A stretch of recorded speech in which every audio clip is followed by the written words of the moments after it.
to say some things. Thank you so much. First of all, I'm honored to be here, and I want to say the assistant U.S. attorney, he played his cards right. I had no idea why I was coming to to Oxford till last night. And I told the major, I said, hey, we're going to speak down the road here at this rehabilitation center, motivate these kids to stay on the right path, and then we come here, and I said, you may not be able to go back because I think he wants to talk to me about some secret stuff, so we may leave you in the lobby. And so he was prepared to stay in the lobby. And then last night we get a call saying, hey, I think I figured out why you got to come to Oxford. So I'm just glad to be here. It's got the team here with me. We got Peyton Kyle. Of course, we got Tish, our PIO. Leslie, she's my administrative assistant. She kind of drives the road. Colonel Farr, the senior ranking individual in the room. She runs our adult and juvenile detention center. Lieutenant Curtis, he's one of our school resource officers, division lieutenant. Captain Callahan, he's over the school resource, also the youth mentorship program. And Major Poe, he is over patrol operations, pretty much the second largest, actually the largest division in the entire agency. Major Poe handles several units there. And then I got Major Martinez, he's the executive officer. He's the person that keeps me from calling the chief. The chief just happened to be out of town, otherwise he'd be here. But bringing Major Martinez in as the XO gives the chief an opportunity to run the operation without me picking the phone up, calling them about little things that, can be handled without his influence.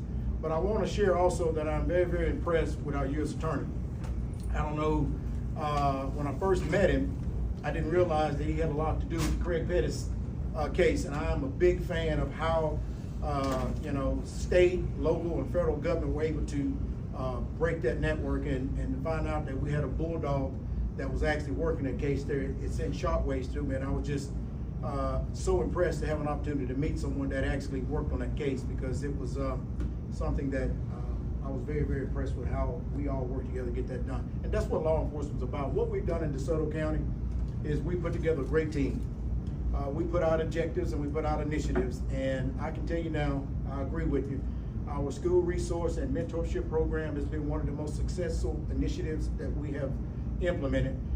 We're not having drive-by shootings. We're not having teenagers killing teenagers. Now that can change tomorrow, but I'm just saying, up until this point, we're not having that. And that's because of the men and women that wear the uniform.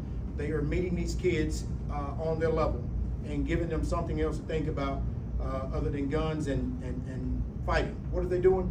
They're teaching them how to deal with conflict resolution. Somebody's got to be the bigger person. If you're at a 50-50 split, what the youth in DeSoto County is going to do, one of them's going to say, hey, I'll take 60. No, you take 60, I'll take 40. Can we get something done? If that does not resolve the issue, I'll give you 70, I'll take 30. Can we get something done? But I'm not going to give you 80, 90, 100%. And our youth are saying, hey, that's a deal, I take it. Now, I already prepared them. I said, you're going to hear this conversation. Well, you didn't get everything that you wanted. Well, neither did the other side. But what did we do? We got something done. So that's how we're approaching conflict resolution and teaching our youth how to solve problems. Is you have to give in order to get. And they're starting to believe in that. So great job, hats off, Major, the whole unit. You guys are doing a great job there. It's been something that's talked about all over this country. But serving this country.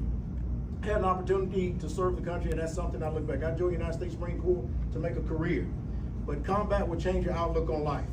It's hard to get a true depiction of how important life is unless you stare death in the eyes. And it was when that happened, I made a decision, and I talked to God. I said, God, did you get me and the Marines entrusted in my care? And what I made is the decisions that I made will determine whether or not if you get me and these guys out of this, I promise you, sir, I promise you I will find something else in life to do. Now, God and I had another conversation. We got a little deep. I was already close to God. Don't get me wrong. Getting baptized in a pond when you're in the 7th grade, oh yeah, you're going to find God.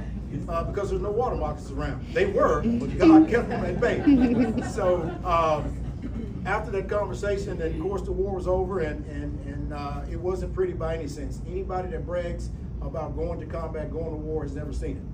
So, but I am very fortunate that I was surrounded by a great group of Marines that was able to fight not only for this country, but fight for the freedoms we enjoy today. So I took that and left the United States Marine Corps, fulfilled that promise to God, and started a law enforcement career that spans 34 years.